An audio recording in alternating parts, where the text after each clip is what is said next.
Hi, Kelly. Hi, Adele.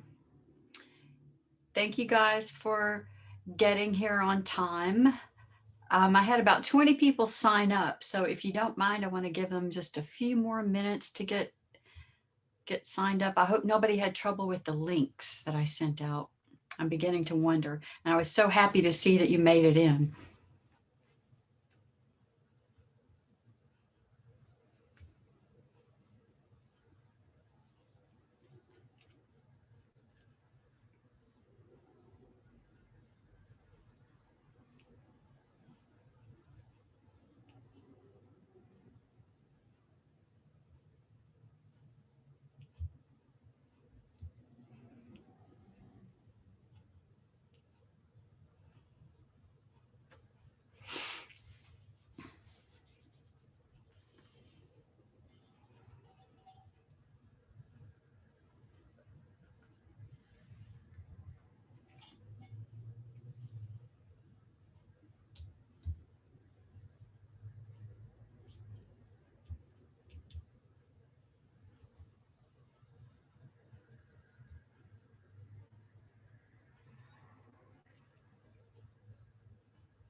We'll give them 2 more minutes because I have 7:03 Central Time.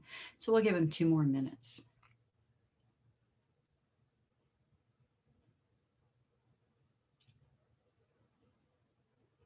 Can you give me a thumbs up or something? Let me know that you're hearing me. Audio check.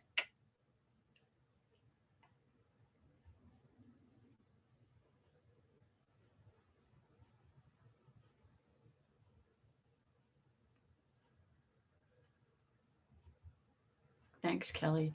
Adele, I see your mic is unmuted, but if you were talking, I didn't hear anything. Oh, good. Okay. You're hearing me though.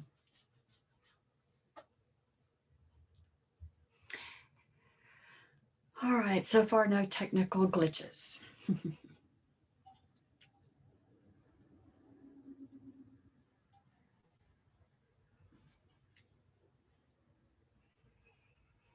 So this was the first time that I sent out.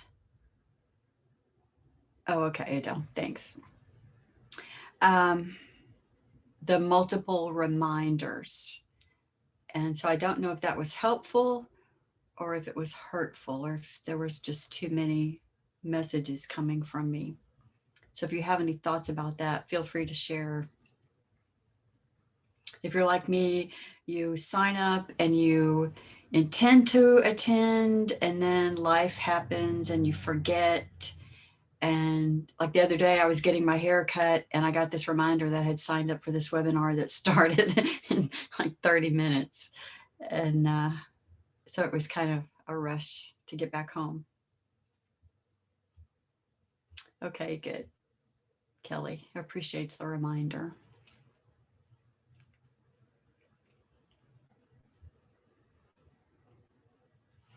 All right, well, I'm going to start my share again. And so I have my setup here is I have two screens. And so I have my PowerPoint on one screen, and then I have all of the Zoom things on the other screen. So I may be switching back and forth, but you shouldn't be looking at me. You should be looking at my screen share. So I'm going to go ahead and get the screen share started again. And I'm hoping you can see the title slide that says meaningful composition. You weren't sure what the correction was. The correction was actually the link the link was wrong. And so if you tried to click on the link, it wouldn't have worked.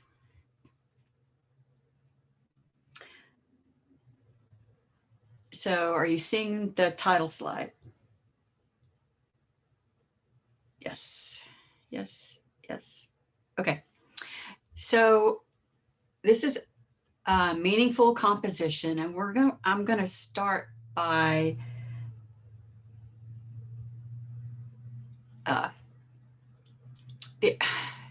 so one of the things that speakers are told to do when they start a presentation is to give a little bit of their background, um, to help the audience or the viewers, the attendees get to know you better and that kind of thing. So since I don't know either one of you, let me just give you a little bit about my background. And this is from my website. So on my website, you can see credentials, awards, those kinds of things. You can scroll down. The whole point of all these pictures is mainly just to show kind of the different things that I like to do, just to kind of give you a sense of who I am. My background is actually in computers and technology, and I worked for 16 years at a community college in a small town in South Texas. And my role at that community college was with PCs. Started with PCs, right? I was there over 16 years. So in technology, you can imagine the changes that I saw. I eventually left there as the director of distance education. And so what I was primarily doing the whole time was helping the faculty learn to use the technology for teaching. And that ended up translating into teaching online. I moved from there to Texas A&M University in College Station, which is where I live now, and basically did the same thing, kind of led a team that was in charge of helping the faculty learn to use all the technology tools that they had at their fingertips to be able to better teach and teach online. I retired from that in January 31st, 2015. And so I've been able to do my photography as much as I want. Before, it was always kind of part-time and whenever I could work it in. And I will have to say that I had been saying prayers and everything, thinking that I was retired and not still working last year when COVID hit and everyone was forced to start teaching online, because I'm sure that it was a headache and a mess. So I have friends who are still in the business, and I heard lots of stories. So that's my background. My background is mostly technical. And so the digital photography was really right up my alley. Back in 2004, I took my first photography course, and I worked with Frank Isaac, who no one knows, but he had gone to Rice and to Stanford and studied photography. And so I worked with him quite a bit. And then I kept doing things, from that point on. He helped me get over my fear of not being artistic enough, right? Because when I was working with the technology and doing these things, people were saying, "Oh, you're very left-brained. You're very left-brained. You're analytical, logical, that kind of stuff," which to me meant that I didn't have any creativity at all. But he kind of helped me work through that and to see that, you can develop that creativity. You probably have already had it. You just haven't known how to access it. And so I really, really appreciated that. I kind of think most people that I come across these days, that they're maybe the opposite. They feel very creative, but they're intimidated by the technical, because you cannot do digital photography unless you do something with a computer, first of all, to be able to see it, right? Unless you're just shooting on your phone and uploading to Facebook, then you don't have to work with a computer. But so I think that I have been able to use my technical skills to help people move into photography and feel more comfortable using the tools and the equipment. And so that's kind of what I've made my mission. Although we're not talking technical tonight, we're doing something totally different. But I kind of wanted to give you an idea of what my philosophy is. And it's throughout my whole career, it was helping people learn to stand on their own 2 feet. And, someone said one time, well, if we learn how to use all this technology, then we won't need you and you won't have a job. Well, that was never the case, but, it's kind of like a parent. You're teaching your children, or maybe it's, like the mama bird, letting the baby birds learn to fly. I think it's important to help you know how to get the best out of photography so you can do it yourself, and so that you're not dependent on anyone else to help you with those kinds of things. The other part of my philosophy as a nature photographer, which is what I call myself, is that I feel very strongly about not destroying anything. And so I have adopted the tagline, leaving only footprints. And that kind of comes out of this quote that says, take only memories and leave only footprints. Well, as photographers, we're going to take photographs as well as memories. And if we have to leave anything behind, or any evidence that we were there, maybe they're footprints that will just go away after a bit of time. So that's a little bit about me. So here's what we're talking about tonight. We're talking about meaningful composition. And so I went out and looked up the definition of meaningful. It's an adjective. And the first definition was having meaning. And I think that's a very important thing for our photos. They need to have some sort of meaning. The second was having a serious, important, or useful quality of purpose. Well, maybe, but I really like this last one, communicating something that is not directly expressed. And I know you've all seen photos that just spoke to you for some reason or another. And that's kind of what we're aiming for with meaningful composition. We are not going to talk about the rule of thirds. Okay, although this is a compositional tool, and I'm going to talk about some design elements, we're not talking about any kind of these overlays that you might see in a Lightroom to help you crop, and those are done, after you have your photo taken, although some cameras will let you put this in the viewfinder, and that is helpful. And I do use the rule of thirds, but we're not talking about that tonight. We're also not talking about snapshots.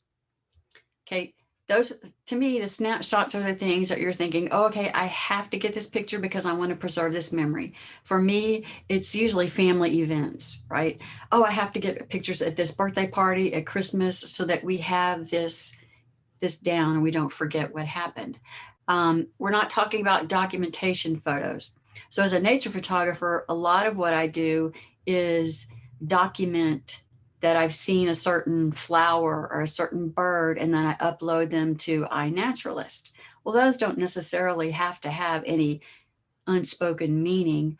They just need to document what I saw. And a lot of times they're not even really good photos as far as something I would hang on a wall, but it would document parts of the plant, different views of the bird and that kind of thing, just for identification purposes. And we're also not talking about postcard shots. Okay, both of these that I have here are what I call postcard shots. They're the travel shots, the places you go, that you see the same photos. Everyone takes the same photo, right? So we're not going to be talking about those. I'm not saying don't take those, because we all do it. These are my photos. But that's not what we're talking about when we talk about meaningful composition. And so I like this quote from Ansel Adams, and he says, there are no rules for good photographs, only good photographs. And I don't know about you, but at the minute someone tells me that there are rules, I'm going to probably decide whether I want to follow them or not. And then I honestly, a lot of times I don't care if I break the rules or not. To a point, right? But I'm not going to use the word rules. Okay, I already said the rule of thirds, but we're going to talk about guidelines. And we all know that we've been, trying to make a good photograph at times, and we've tried to force things. And sometimes you just have to know when to walk away.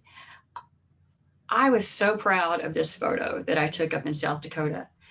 I thought the exposure was great. The colors were great. The saturation. I've got a foreground element. I've got some people in the background. And so I belong to the photography club, a group, and each month we're supposed to submit pictures for review. And this got torn apart because there's no real focal point. There really is no, I was there. And so I know what I saw around me and I knew what I felt, but I did not convey that in this particular photo. I tried, but it wasn't coming across, obviously, because the photographers who were there could not understand what was the big deal, what was the point of this photo. So maybe it was just one of those documentary things. I was there, snapshots, even though I worked pretty hard at it. So once we start, if you start Googling composition, you're going to see all kinds of things out there, and it gets really, really confusing. And we only have an hour tonight, and these are just some of the things that I found on elements of composition that we could talk about. We're not going to talk about all these. We obviously don't have time. So I picked a few that I felt like that we could do. And then you cannot talk about composition with talking about elements of design. And I know one of the courses that I took years ago, we did talk about elements of design. And so I'm looking for elements of design, and you find all these lists. Well, there are 5 elements, there are 6, there are 7, there are 10 elements of design. And it gets really, really confusing. And so I'm kind of the opinion, nobody really knows. Everybody just makes up their own thing. And so I'm going to make up my own thing. I did see a list of basic elements for photographic art. So that's a little bit different than from graphic art. And then there were some things for blogging, those kinds of things. And I like this list with line, shape, form, texture, color, size, and depth. But it doesn't, to me, okay, those are design elements. But when I am composing or taking a shot, this is not what I'm necessarily thinking of. And so here's my list. Okay, here's my list. And these are the kinds of things that I'm thinking when I'm out shooting. I've got my design elements because I do like that list. The design elements I find are typically the things that attract me to a subject to begin with. Okay, typically, usually it's either they're about some line, the form, the shapes, maybe it was a texture or a color, how big it was, how little it was. And then in the composition, I start thinking about how I'm going to photograph that subject. And so here are some of the things that I keep in mind, I try to keep in mind. What we're talking about tonight are the things that I've highlighted in yellow. As far as design elements, we're going to talk about symmetry.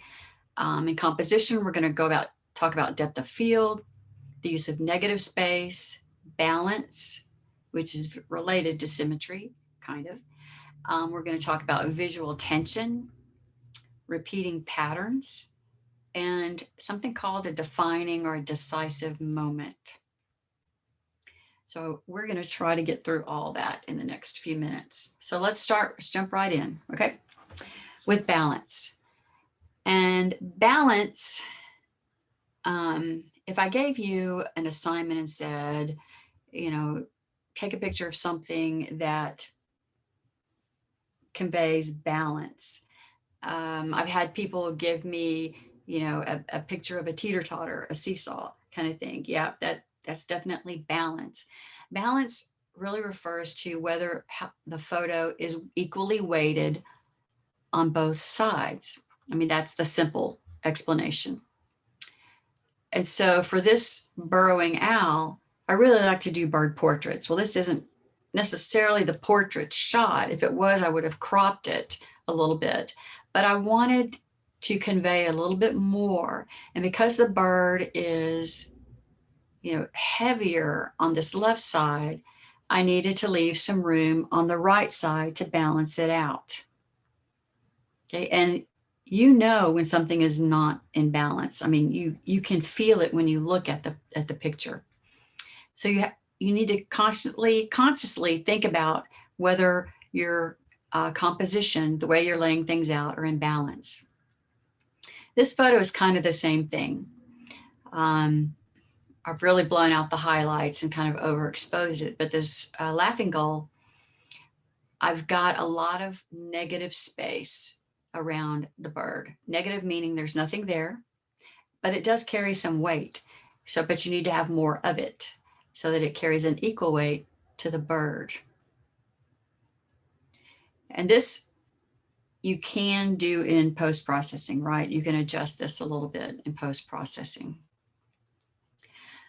Well, as you can see, I kind of like to put things off to the side. It's kind of one of the things I like to do. I don't like to put things smack dab in the center unless there's a real good reason. So in this case, I'm doing a couple of different things. Not only do I have the subject on the right side, and then I have some negative space, but there's also the contrast, right? So it's not just the weighted, the filling the space and the empty space, but there's the contrast between the bright colors and the dark colors. And so there's some value contrast there that I'm using in this composition. This one is also, there's a little bit of negative space here on the left. The flower's kind of in the upper right, but there's the contrast between the lights and the darks to try to balance this image out.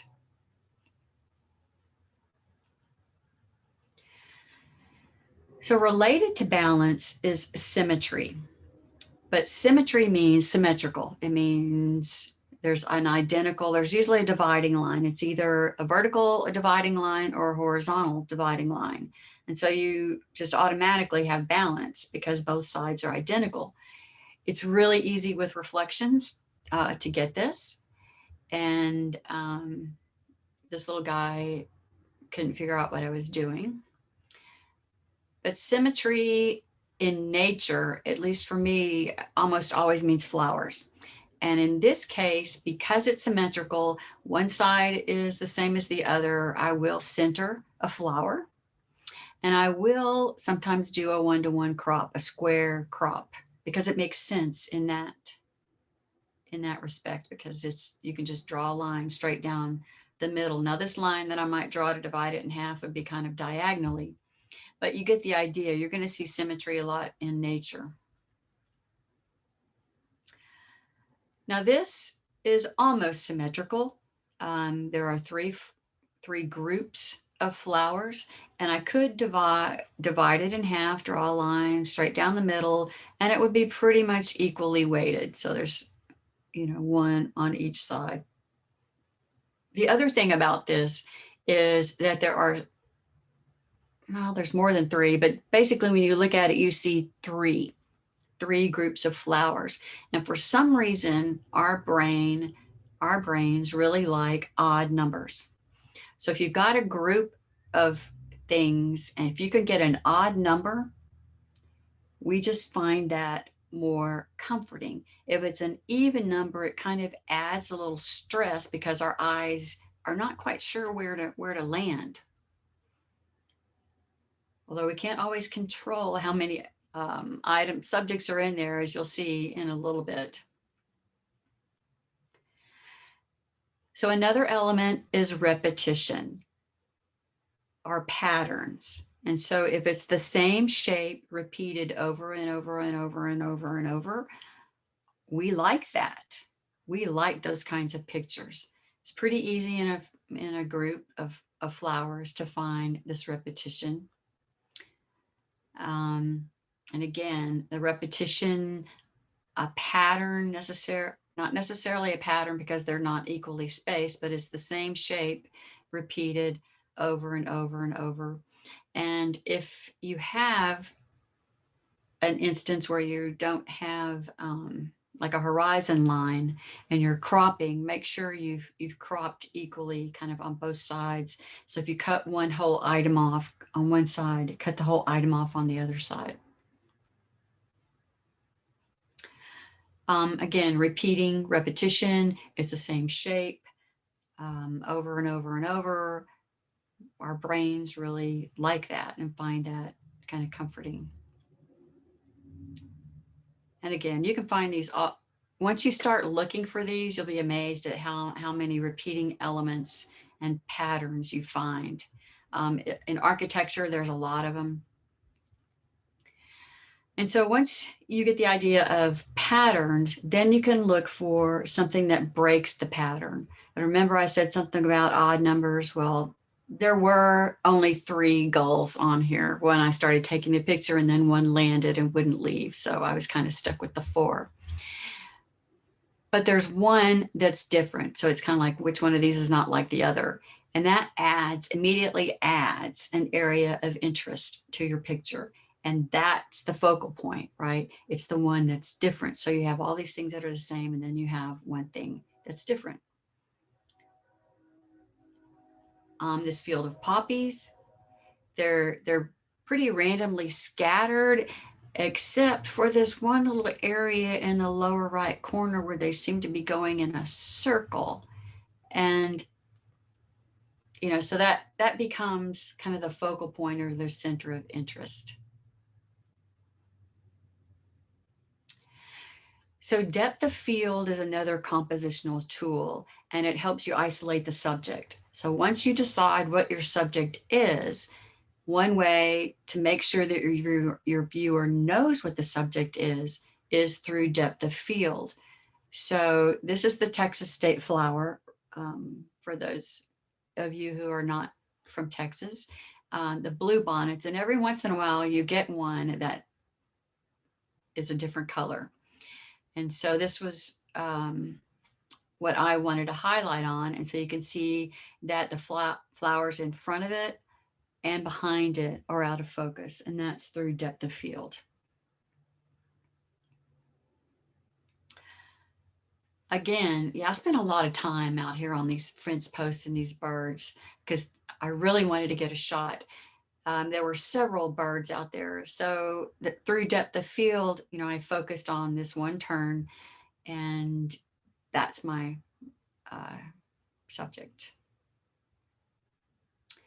Another concept, which wasn't in my list, I'll need to go back and add that, is the concept of layering. And most often this is done in landscapes, right? You want to make sure you layer items. You want to make sure there's something in the foreground that's of interest, something in the middle ground, and something in the background. And so you have several layers to the photograph. Like in this field, that was a couple of years ago, and I've gone back almost every year since then, and it has not looked like this. Again, bluebonnets are kind of a big thing here in the spring.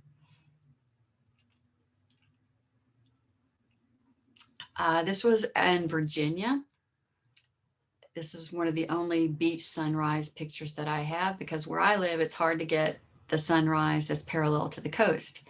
But so there are some elements in the foreground, and then you've got the crashing wave kind of in the middle, and then the rest of the waves coming in, and then you've got the sun in the background. So there are things that keep the viewer engaged, right? The viewer's eye is going to be led through the photograph and looking at different things.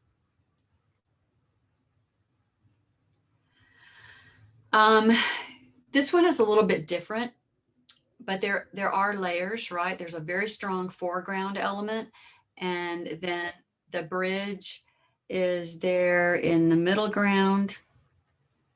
And then you can see across the bay there to the other side there in San Francisco. This was one of those that I was trying really hard not to get that postcard shot that I talked about earlier. And so I worked really hard at this composition, I guess. The only thing I don't like necessarily is that the rail of the bridge kind of goes out of the frame. So I'm thinking, if I could have done it over, I might have done something different, but then again, maybe not. It kind of adds some visual tension, right? Because you're thinking, no, it's supposed to continue. Well, and your eye kind of makes it continue. So I'm hoping that accomplishes. That made a really good book cover. So that's layering: foreground, middle ground, and background. And again, in this one at Window Rock, Arizona, we've got the foreground elements. Okay, we've got the trees and the plants. Then you've got the arch, the window, and then through that window you can see the thing in the background, or the landscape in the background. The other thing that's kind of working here is, I don't know if you can see it on your screen, but there's a guy sitting on top of this arch and he's got a red shirt on and he's looking to the group of the other people in the upper right corner, and they're looking back and forth. So as your eye moves through this photo and around the arch, you may come to him and then you want to know, well, what is he looking at? And so you follow his eye line, well, you see them, and then they're looking back at him. And so it kind of just leads you around and through the photo.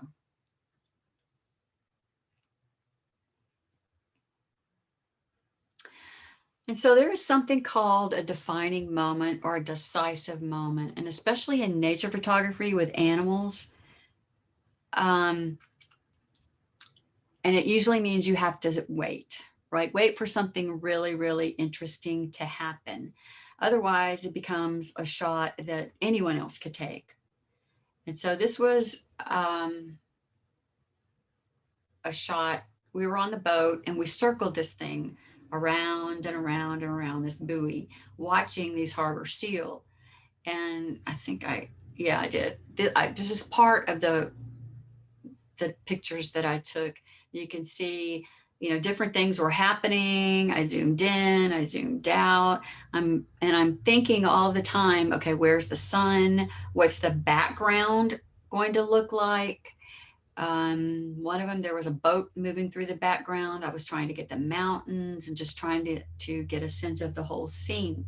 And so when I saw this younger seal coming, swimming around, and every time it would get close, the one on the buoy would start making noise, like, get out of here, there's no room for you, and that kind of thing. So I kind of waited so I could capture that moment or that action. And so that kind of makes it a lot more interesting when you have something going on, especially with animals. And oh, by the way, the seagull happened to perch on top. So that was kind of serendipity. This, it's really hard to get hummingbirds to begin with. And so this bird kept coming back and forth to this yucca plant. And I was able to capture it kind of at this moment where it seemed like it was doing a back bend. So capturing that decisive, definitive, defining, interesting moment is something that you should be looking for. So as you're thinking about your composition, kind of go through these questions in your mind. What's the center of interest or the main subject? Okay, what drew you to this? What are you, why are you trying to make a photo here? What is it about this particular item that makes you want to take a picture? And then what is the story that you want to tell about that subject? How does it make you feel? Where does it live? What's going on around it? And then think about what elements in that frame that you're going to include in that frame are going to most support the story that you're trying to tell about that subject. And then how can you maximize those elements? Okay, how can you make sure that the viewer knows what your subject is and what story you're trying to tell? And although that may be subjective and viewers may end up having their own story, you've got one definitely that you're trying to tell, or otherwise you wouldn't be taking the time to make a picture. So this is kind of a repeat of what I just said. What caught your attention and why? Why? Well, for me, it's mostly birds right now. it's migration right now through Texas. And so I've been out shooting birds. Maybe it's the color of the bird. Maybe it's what they're doing, because it's so unusual. And then trying to tell a story about the birds. So I'm going to walk through a couple of scenarios, and then at the end, I've got some pictures that I want to show you, and I'm going to give you an opportunity to give me some feedback and tell me maybe what compositional elements, what design elements you see in those pictures, just to kind of get you to start looking at pictures critically. And you can't hurt my feelings. Yeah, you just can't hurt my feelings. So this is my finished image.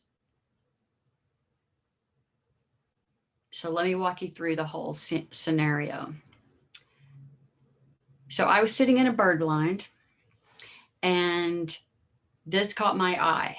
This white-winged dove perched on this fence post. Well, they had been eating from the feeders and drinking from the water all morning, but this guy decides to sit on this crooked fence post. Well, I'm immediately drawn to it, I think because of the angle of the fence post and because the bird is sitting there, which is really different from being perched in a tree or anything. So I'm shooting, okay, I'm shooting away, and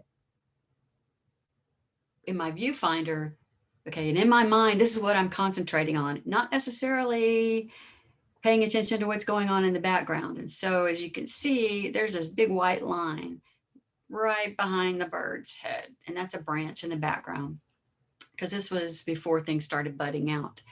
And that's extremely distracting. So this really wasn't going to work. There are also some pretty strong shadows, not something that I really wanted to deal with. I knew it wasn't going to work too well, but I'm kind of stuck there.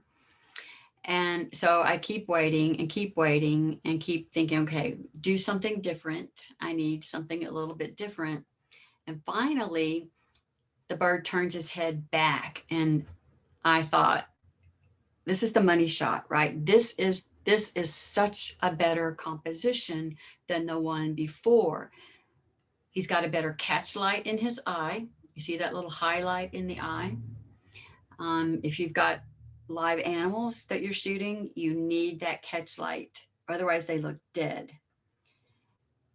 So make sure you get a catch light. The shape and everything just works really well. There's still too much stuff around there, but with the lens that I have, I'm just gonna have to crop to get all those extra branches and things out of there. And so now I'm thinking, okay, I've got this shot. This is the one. But this fence post is really a vertical element, and the shot might look equally as good vertically, and I might get more of the whole habitat in there. So I rotate my camera and get something like this. He moved his head, and so he never did pick it back up to the other way, which I felt was much, much better. So this was the best I got with the vertical shot. And I just kept it. I still think it's a good pose. Some of the shadows are too dark, but I kind of worked with that in post-processing. So here's the end shot of that tall shot, and it's got a different story, right, than the zoomed in view. This one kind of gives you the idea of where he is, he or she, in the underbrush, in the shadows, kind of hiding, resting, whatever it's doing. So what works about this? Well, there are some angles there. The angle of the fence post, first of all, it's not straight up and down. It wouldn't have been nearly as interesting if this thing was straight up and down. And so that angle, things kind of off a little bit, creates some visual tension. So it immediately brings you in. The other thing that's kind of going on here, even though you may not have noticed it, is that there are 3 fence posts. So your subconscious picks up on stuff like that. So there are 3 fence posts, and those create a triangle. For some reason, we are drawn to triangles. We like triangles. The bird pose of the bird itself is kind of a triangle, and then everything kind of makes a triangle. So if you can get triangles in your photos, you people will find them really pleasing to look at. So here is the other view. This is the one I took horizontally, cropped and zoomed in. And although I don't have the 3 fence posts, the bird pose itself is sort of a triangle. And this tells a whole different story, right? You don't really know exactly where the bird is. You kind of know. You can see he's on a fence. There's some branches overhead. But this to me is a little more peaceful, and you're more drawn to the bird than you are where it is as you are in the other picture. So in this one, I'm thinking, all right, I've got this mule deer, the beautiful background. You can tell where we are. The doe is standing there. It's morning light. It's the golden hour. If I had my preference, I would have had her look more towards me because that left eye kind of bothers me. And then, oh yeah, look at that branch kind of sticking out of her nose.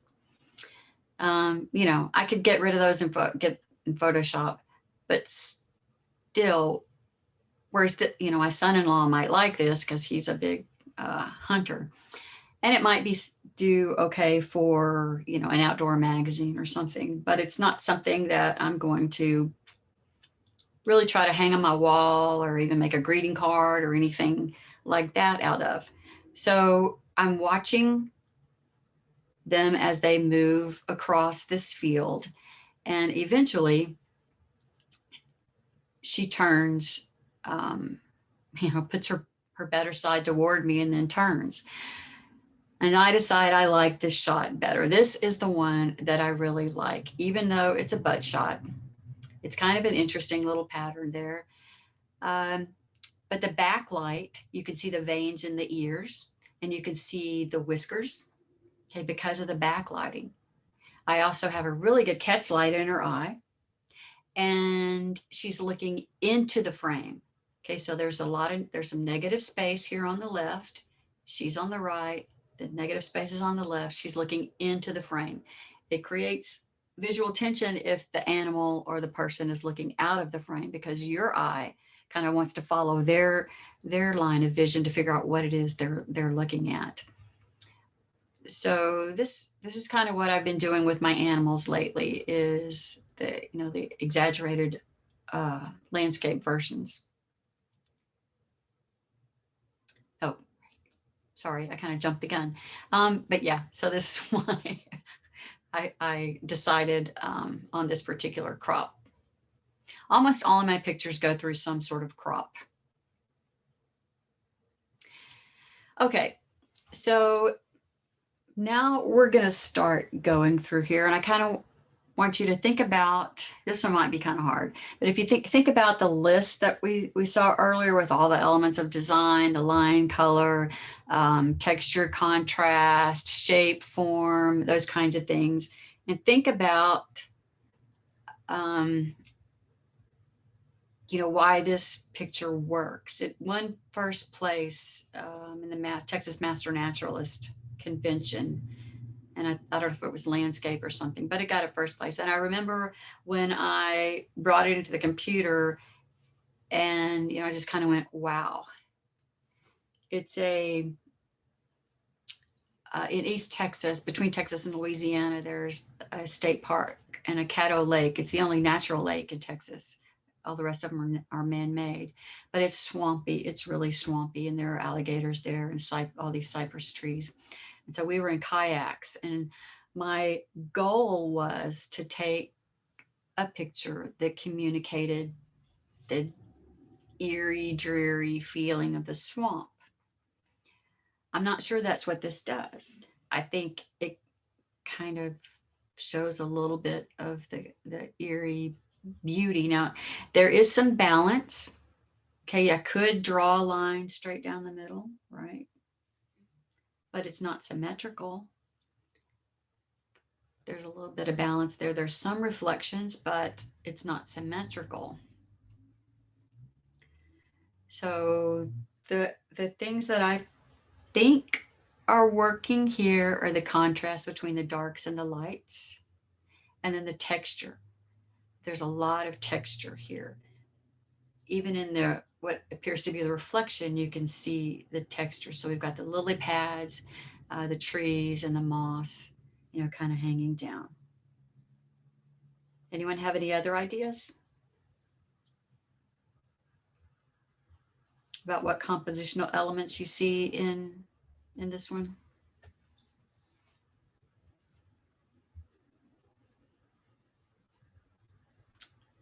So let's go to the next one. Okay, of all the things we talked about tonight, does one of them jump out to you as far as this image?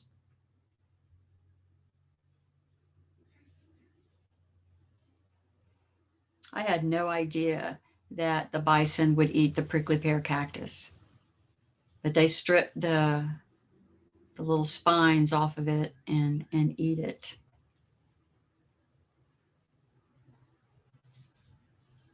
So maybe there's a couple of things here.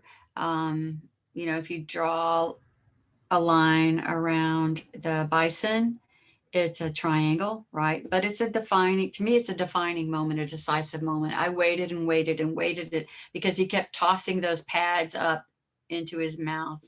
And so I waited until I could get that shot.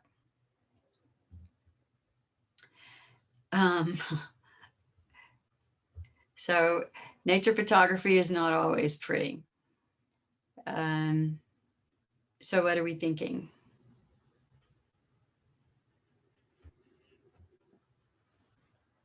Maybe another decisive moment kind of thing. Yeah, the kids really like this photo. Yep, I see triangles too. So this is something we didn't really talk about too much. Yeah, that one makes me laugh too. It makes the kiddos laugh. But it does get the point pretty quick. So this was at the beach. The silhouette kind of effect, sunset. But why do you think I was drawn to take this particular picture?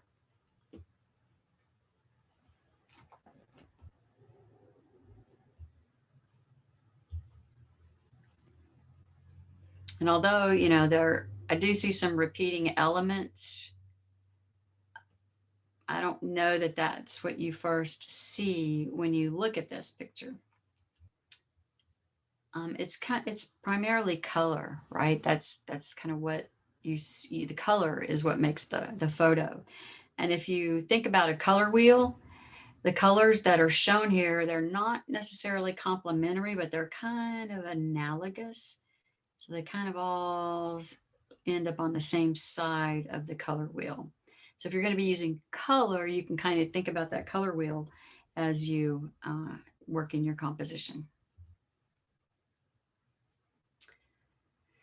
Okay, what do you think about this one? Do you see any compositional strategies or elements or tools that might have been used?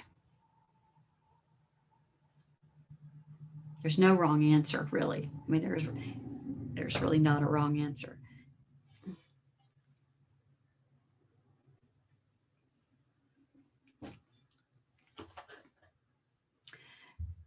So, yeah, there are triangles, there are shapes, right? And triangles in different places. Color. I don't know why every place that we travel to seems to look prettier than where I live. I don't know, maybe it was the time of year. Depth of field. Okay, cool. Your eye moves through the photo. Yeah, there's some foreground elements, there's some things in the middle ground, and there's some things in the background. So there's kind of a lot going on for you to watch. It would have been even better if there had been someone on that pier in the middle, but I couldn't talk my husband into going over there.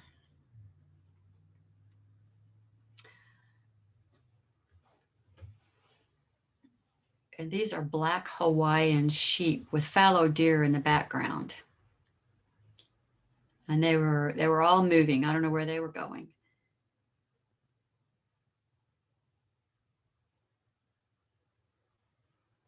And so as they were moving, this one ram stopped and kind of turned back. And so to me, yeah, I caught this moment, and there were a lot of us here at this ranch taking pictures. And I know one of my friends said, I was right beside you the whole time and I didn't get that picture. How did you get that picture? And so, you know, I was watching for something different to happen. So he happened to stop and turn back around. And so to me, it kind of says, do I really want to be part of the pack, or do I want to follow, or do I want to do something different? And so, you know, I don't know if it would be indecision. I don't like that word so much, but anyway, that's kind of what this photo says to me. So it was that specific moment that I was able to capture that the other people there missed. All right, and so now I'm going to ask for your help. Okay, we've got somebody from, I'm trying to remember, Utah. I'm going to scroll back up here real quick. Utah and Wyoming. Okay. Well, you guys are used to snow. Here in central-ish Texas, we're not used to snow. We got 2 snowfalls this year that stayed on the ground for 3 days each. Oh, yeah, come on, you stragglers. I like that for that other one too. So we saw just a plethora of snow photos everywhere.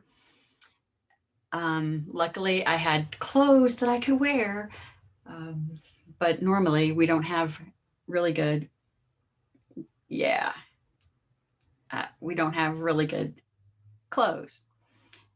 Lots of snow in Michigan, yeah. So we had 2 snowfalls, and that's plenty for me. And every time it's been getting cold every once in a while, and people are like, go away, go away. But I took this picture of this sparrow, and this was my original version. But, and you know, the bird's kind of a triangle, right? There's kind of an angle. There's some tension there. It's different. You can kind of see what he's doing. And I thought it was the best that I could do, but I don't think so now. And so I was playing. That's one of the things about conducting some of these webinars, is that I end up learning a whole lot and doing a lot with my own photos as I go through the process. So I changed the crop to this. And I don't know if you've ever seen the overlay in Lightroom with the golden mean, and it has those 4 triangles. And the idea is to get your subject completely in one triangle.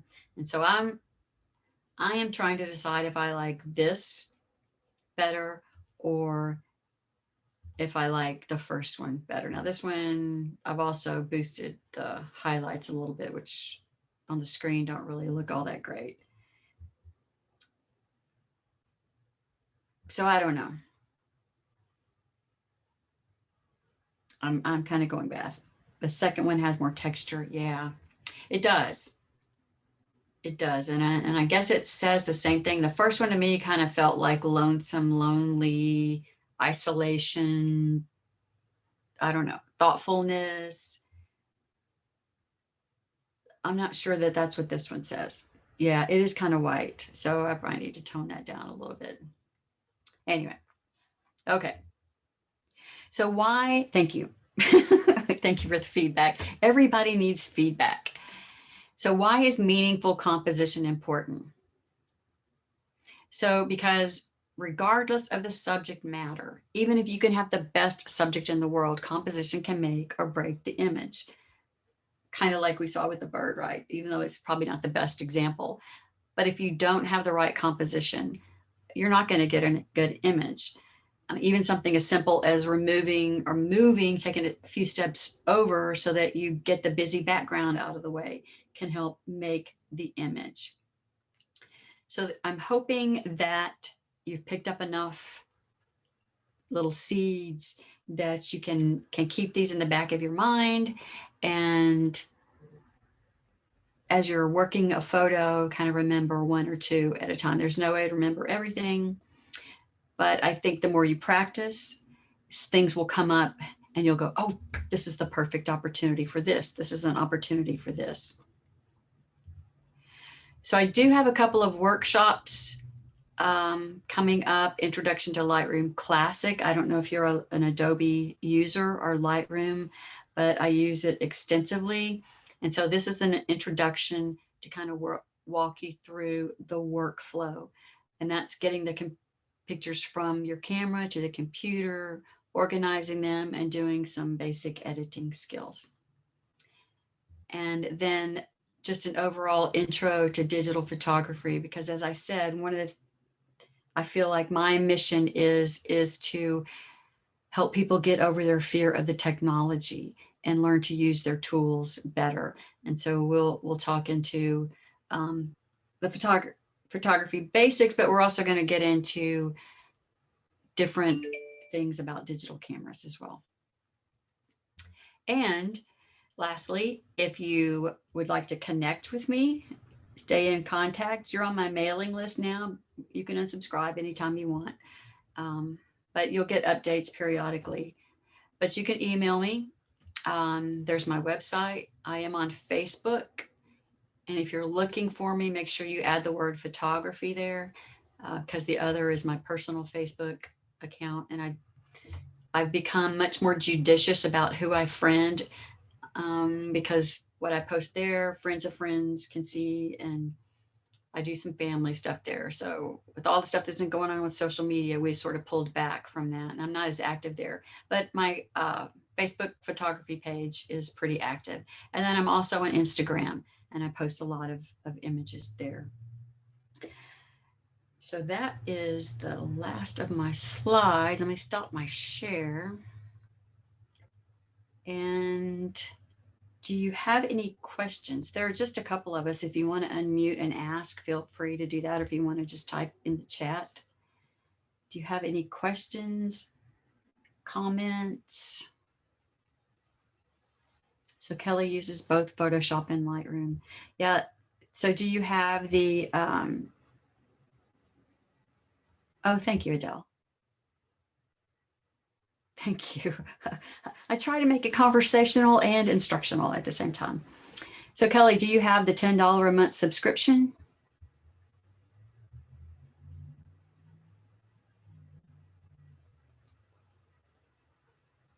I just think that, yes, for several years. Yeah, that's a really, really good bargain. There's so much there that you can get for that $10 a month, and you're always up to date. And so when you get a new camera, then your software supports those files. Lightroom, okay. Which version of Lightroom do you know?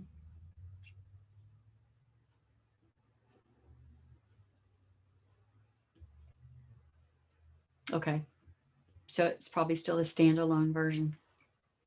Yeah, a lot of people, yeah, there are a lot of people who just will not subscribe, and I totally understand. But I'm kind of one of those that I have to have the latest and greatest. So it's a bad thing to have, a bad addiction to have. But it's kind of like photography, right? A new yeah, you do count your pennies. So yeah, I try to earn a little extra. This is through so it supports my photography, but so cool. Anything else?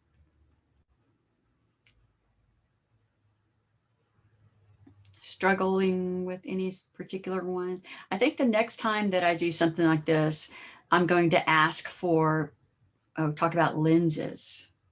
Okay. I'm going to ask for people to maybe submit photos that they want people to look at. So what about lenses?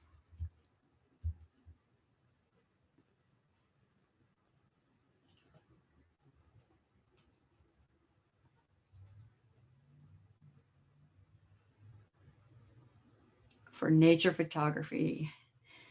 So I can't recommend a specific lens. I tell you what, when I had my Canon,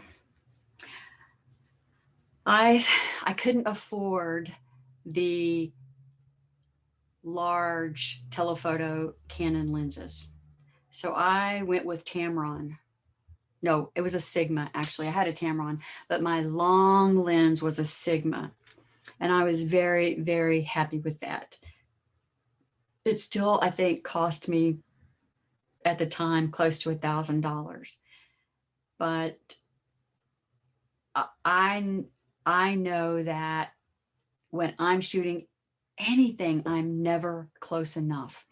And so I take the longest lens that I can with me. And and then if something, so I will tell you a quick story.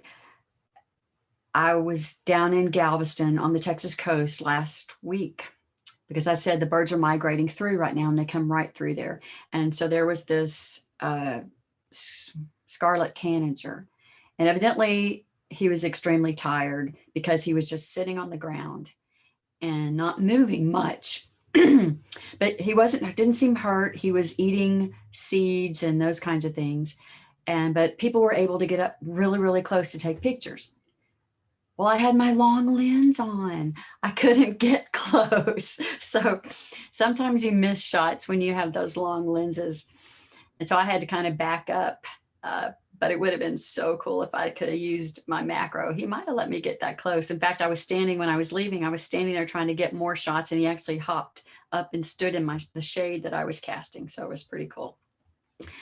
The longest lens, okay, if you're trying to do wildlife, but a macro lens as well.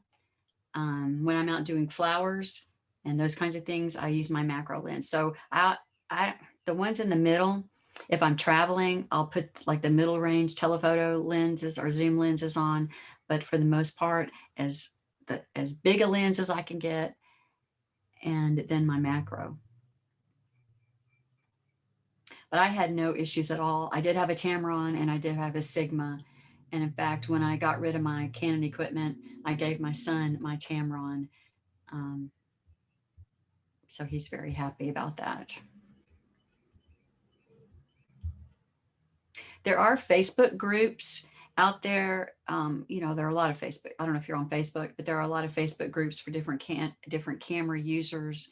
And even there's one for my specific Panasonic lens that I use. So it's kind of weird. And there are some people who have a lot of technical information about those things.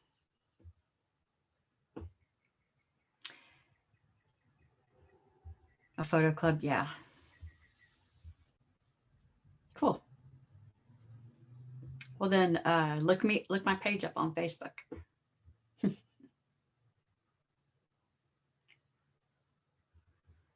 Okay. Well, thank you so much for hanging in there with me. Oh, you think you did? Okay. Yeah, I've been a little busy this week, and last week we were gone. So thank you for hanging in there with me tonight. This is being recorded. You're in Facebook jail. Okay. This will be recorded, and I'll email out the link to everyone. So yeah, I think we all want to know what Adele did. I'm not going to post the chat. Those are two separate files that the Zoom gives me. So the chat's not going to go up to share, but just the recording is. But anyway, I appreciate you hanging in there. And